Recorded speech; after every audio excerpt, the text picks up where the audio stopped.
আপনারা ভিডিওতে দেখতে পাচ্ছেন একে অপরের সাথে মিলিত হয়েছে ঠিকই, কিন্তু দুই সমুদ্রের পানির রং ভিন্ন এবং পানিগুলো আলাদাভাবে পাশাপাশি অবস্থান করছে।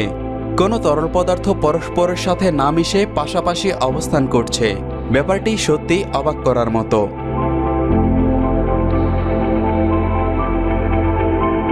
গল্প নয়, সত্যি রয়েছে আমাদের এই পৃথিবীতে এমন দুটি বিশাল আকারের সমুদ্র।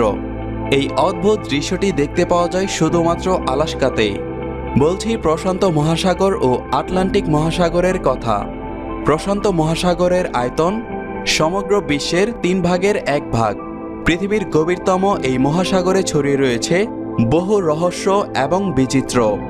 আর এই প্রশান্ত মহাসাগরের সাথেই মিলিত হয়েছে আটলান্টিক মহাসাগর।